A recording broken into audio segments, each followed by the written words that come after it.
विद्यार्थियों को निपुण बनाने में या विद्यालय को निपुण बनाने हेतु जो 5 टूल किट का कंसेप्ट विभाग द्वारा दिया गया है, आज हम उसके विषय में बात करेंगे कि ये 5 टूल किट्स कौन कौन से हैं और उनसे क्या अभिप्राय हैं।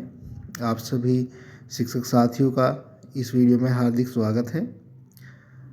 बात करते हैं 5 टूल किट्स की, जिसमें सबसे पहला टूल किट है। इसमें पहला है शिक्षकों के बीच कक्षा आवंटन एवं कार्य विभाजन। दूसरा है संदर्शिका आधारित शिक्षण योजना का उपयोग। तीसरा है छात्रों का आकलन एवं रिमेडियल। चौथा है सामुदायिक सहभागिता एवं अभिभावक के साथ संपर्क। पांचवा है शिक्षक विद्यार्थी आत्मिक संबंध। यहाँ पर हम बात करेंगे सबसे पहले शिक्षकों के बीच कक्षा आवंटन एवं कार्य विभाजन की। प्रधानाध्यापक या इंचार्ज प्रधानाध्यापक का कर्तव्य है कि वह शिक्षकों के बीच कक्षा आवंटन एवं कार्य का विभाजन अवश्य करे। इस दौरान ध्यान रहे कि वह समय से कक्षा आवंटन एवं कार्य का विभाजन करे और टीचर्स की जो योग्यताएं हैं उनको भी ध्यान में रखे आवंटन के समय, और टीचर्स का जो अनुभव है उसका भी लाभ उठाए और अनुभव को भी आवंटन के समय ध्यान में रखे। टाइम टेबल का 100% अनुपालन कराना प्रधानाध्यापक का कर्तव्य है।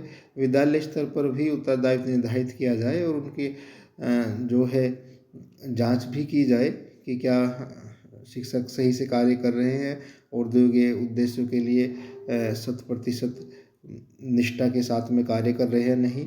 अनुपस्थित या अवकाश के दिनों में किस शिक्षक के द्वारा संबंधित क्लास ली जाएगी ताकि बच्चों की शिक्षा प्रभावित न हो, इसका उत्तरदायित्व भी प्रधानाध्यापक पर है। वह इन सब चीज़ों का ध्यान रखे ताकि बच्चों की जो निपुण लक्ष्य की प्राप्ति हेतु प्रयास किया जा रहा है उसमें निरंतरता बनी रहे और बच्चों को हम शिक्षक उद्देश्य की प्राप्ति में सहयोग कर सके, उनका पूर्णतः विकास कर सके, उनका चहुमुखी विकास कर सके। इसके लिए टाइम टेबल का और उससे संबंधित बिंदुओं का अनुपालन कराना हेडमास्टर के लिए अति आवश्यक है। दूसरा आता है संदर्शिका आधारित शिक्षण योजना का उपयोग। शिक्षक संदर्शिका एवं कार्य पुस्तिका का प्रयोग आज के समय में विशेष रूप से किया जा रहा है। वर्तमान में जो कार्य पुस्तिका एवं शिक्षक संदर्शिका दी गई है वह एक दूसरे से पूर्णतः कनेक्टेड है तथा एक दूसरे की सहयोगी है। कैसे किस प्रकरण को या विषय को हम पढ़ाएं, कैसे उनका शिक्षण करें, किस स्टेप को फॉलो करें तथा किन किन शिक्षण सूत्र, युक्ति, विधि या TLM गतिविधि का प्रयोग करें तथा कैसे हम कंटेंट को अच्छी तरह से बच्चों को समझा सकते हैं, वर्कबुक का प्रयोग हम अभ्यास के लिए कैसे करें आदि बिंदुओं पर हमको शिक्षक संदर्शिका एवं कार्य पुस्तिका से हेल्प मिलती है।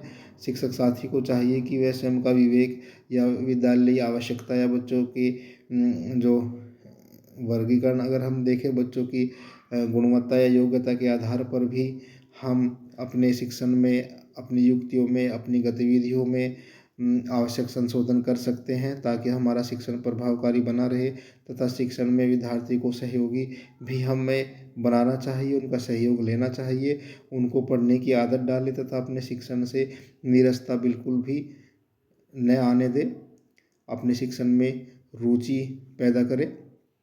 तीसरा है छात्रों का आकलन एवं रिमीडियल। जैसा कि आप सभी जानते हैं शिक्षण के अंतर्गत आकलन एवं मूल्यांकन की प्रक्रिया किसी न किसी रूप में या किसी न किसी विधि में प्राचीन काल से ही शिक्षण व्यवस्था में विद्यमान रही है। वर्तमान में शिक्षक संदर्शिकाओं के अंतर्गत शिक्षक द्वारा किए जा रहे योजनाबद्ध शिक्षण के आउटपुट एवं विद्यार्थियों ने कितना सीखा ये जानने के लिए साप्ताहिक आकलन एवं सावधिक आकलन एवं मूल्यांकन की व्यवस्था की गई है। साप्ताहिक आकलन का लाभ हमें को ये होता है कि हम तत्समय नई शिक्षण योजना बना सकते हैं, बच्चों के लिए नए प्रयास कर सकते हैं, नई गतिविधि हम प्रयोग में ला सकते हैं या नया समाधान हम निकाल सकते हैं, उपचारात्मक शिक्षण की व्यवस्था उनके लिए कर सकते हैं।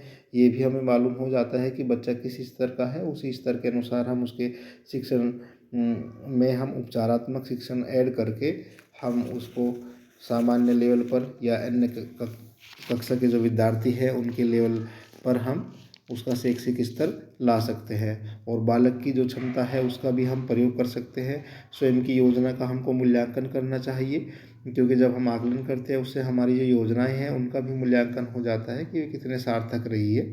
साथियों, जैसे कि पूर्व विदित है शिक्षा और समाज एक ही सिक्के के दो पहलू है। विभाग द्वारा जारी विभिन्न योजनाओं, कार्यक्रमों, क्रियाकलापों को पूर्ण करने के लिए, उनका इम्प्लीमेंट कराने के लिए अभिभावक एवं समाज के सहयोग की आवश्यकता पड़ती है। जैसे कि हम अगर विद्यार्थी उपस्थिति हम बढ़ाना चाहें तो भी हमको समाज की और अभिभावकों से संपर्क की आवश्यकता पड़ेगी। बच्चों को हमको यूनिफॉर्म खरीदवानी है, या स्वास्थ्य के प्रति अभिभावकों को सचेत करना है, या विद्यार्थी के संबंध में आप कुछ आवश्यक जानकारी प्राप्त करना चाहते हैं जो कि आपको शिक्षण के दौरान अनुभव होती है, तो भी आप उसके समाधान के लिए अभिभावकों से संपर्क करेंगे। तो निपुण विद्यालय बनाने के लिए जो 5 टूल किट दी गई है, उसमें समुदाय सहभागिता एवं अभिभावक संपर्क एक महत्वपूर्ण टूल किट है।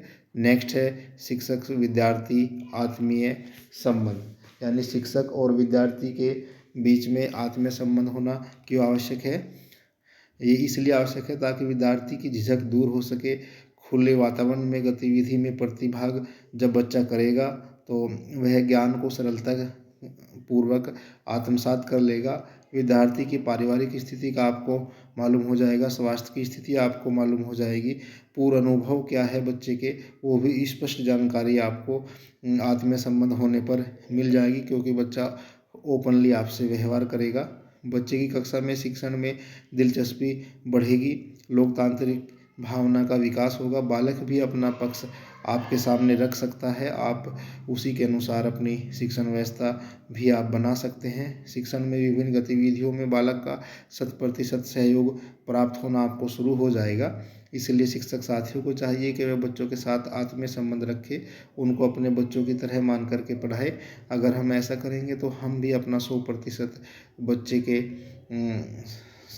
लिए हम सहयोग कर पाएंगे, और जो आदेश या निर्देश विभाग द्वारा हमको प्राप्त होते हैं उनका हम अनुपालन सही से करा पाएंगे। क्योंकि जब तक बच्चा ओपनली हमारे साथ में शिक्षण में सहयोग नहीं करेगा, तब तक हम अपने कार्य को या अपने कार्य के उद्देश्य को प्राप्त नहीं कर पाएंगे।